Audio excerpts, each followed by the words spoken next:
वह दौर था 1930s का, जब इंडियन एविएशन इंडस्ट्रीज के पायनियर कहे जाने वाले JRD टाटा ने इस्टेब्लिश किया एयर इंडिया एयरलाइंस को। वक्त गुजरता है, सेकेंड वर्ल्ड वॉर ख़त्म होती है और हमारा प्यारा भारत 1947 को आज़ाद हो जाता है और 1948 में इंडियन गवर्नमेंट एक्वायर कर लेती है एयर इंडिया को, यानी कि एयर इंडिया का नेशनलाइजेशन कर दिया जाता है, जैसे कि 1969 में 14 बैंक्स का कर दिया गया था। अगर एक स्पेसिफिक टाइम पीरियड की बात करें तो 68 ईयर्स तक एयर इंडिया की कमान इंडियन गवर्नमेंट के हाथों में रही, बट लास्ट 20 ईयर्स से एयर इंडिया के ऑपरेशंस बहुत ही इनएफिशिएंट हो गए थे और स्टाफिंग काफ़ी ज़्यादा हो गई थी और इसी वजह से एयर इंडिया को हर दिन लगभग 2 करोड़ रुपए का घाटा होने लगा था और करेंटली 60,000 करोड़ से ज़्यादा का लोन एयर इंडिया पर है।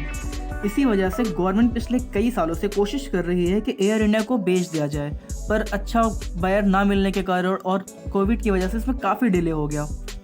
बट फाइनली 68 ईयर्स बाद फिर से टाटा ने एयर इंडिया की कमान अपने हाथों में ले ली है। स्पेसिफिकली बात करें तो टाटा सन्स की एक सब्सिडरी कंपनी है टैलेंट्स प्राइवेट लिमिटेड। इसने 18,000 करोड़ रुपए की बोली लगाकर एयर इंडिया को खरीद लिया है और कर्ज के 60,000 करोड़ में से 15,300 करोड़ रुपए लौटाने का भी वादा किया है। टाटा के पास ऑलरेडी 2 एयरलाइंस के अच्छे खासे शेयर्स हैं, विस्तारा का 51% और एयर एशिया इंडिया का 68% शेयर टाटा के पास है और अब तो एयर इंडिया का 100% शेयर टाटा के पास होने के बाद तीनों को मिलाकर टोटल ट्रैफिक का 27% शेयर टाटा के पास होगा। लेकिन ये फर्स्ट नहीं है, ये सेकंड नंबर है इंडिया में। फर्स्ट नंबर पर अब भी इंडिगो एयरलाइंस का नाम आता है जो कि 30% शेयर के साथ नंबर 1 पे है।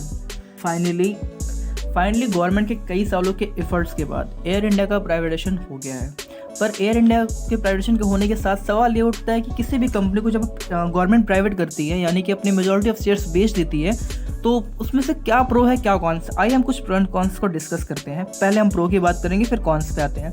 सबसे बड़ा प्रो ये होता है कि गवर्नमेंट का इंटरफेरेंस खत्म हो जाता है, यानी कि चाचा विधायक है हमारे, फूफा सांसद हमारे वाली चीज़ें नहीं चलती है। हाँ, दूसरे पे आता है कि गवर्नमेंट की मोनोपोली जो होती है किसी भी फील्ड में वो खत्म हो जाती है। और थर्ड पे आता है कि हम जैसे टैक्स पेयर्स का जो टैक्स का पैसा होता है वो इन कंपनियों के घाटे को भरने में नहीं जाता है, वो किसी अच्छे वेलफेयर में यूज़ होता है जिससे हमारे देश की इकॉनमी ग्रो होती है। और फोर्थ पे आता है कि कंपटीशन बढ़, नया प्राइवेट प्लेयर होता है फील्ड में और एफिशिएंसी काफ़ी बढ़ जाती है। हालांकि एफिशिएंसी ही मेन रीज़न थी जिसकी वजह से एयर इंडिया काफ़ी घाटे में रही है बहुत सालों तक और क्वालिटी एक्सपीरियंस बढ़ जाता है। इतने सारे प्रोस गिनाने का मतलब ये नहीं है कि बहुत सारा से फ़ायदा ही फ़ायदा होता है, कुछ नुकसान भी होते हैं किसी भी कंपनी को प्राइवेट करने से। जी हाँ, हम कौन सी बात करते हैं तो देखिए, एयर इंडिया अभी तक थी तो गवर्नमेंट ने इसे कई सारे अपने कामों में यूज़ किया। कहीं अभी अफगानिस्तान से लोगों को अपने लाने के लिए हमने यूज़ किया, प्रवासी भारतीयों को लाने के लिए हमने इसको यूज़ किया, तो गवर्नमेंट इसे यूज़ करती है देश के लोगों की सहायता के लिए। और इसके साथ ही हर हिस्से में डेवलपमेंट आती है इससे। कुछ ऐसे एयरपोर्ट्स हैं जो कि बहुत कॉस्ट बेनिफिट नहीं देते हैं, जहाँ पे कोई भी प्राइवेट कंपनीज अपने एयरलाइंस को रन नहीं करेंगी क्योंकि उन्हें प्रॉफिट चाहिए होता है, अल्टीमेट गोल उनका प्रॉफिट होता है। बट गवर्नमेंट हर हिस्से में ऐसे छोटे छोटे एयरपोर्ट को चलाती है जहाँ से प्रॉफिट नहीं होता, लेकिन उसकी वजह से वहाँ पे इकोनॉमिकल डेवलपमेंट आती है।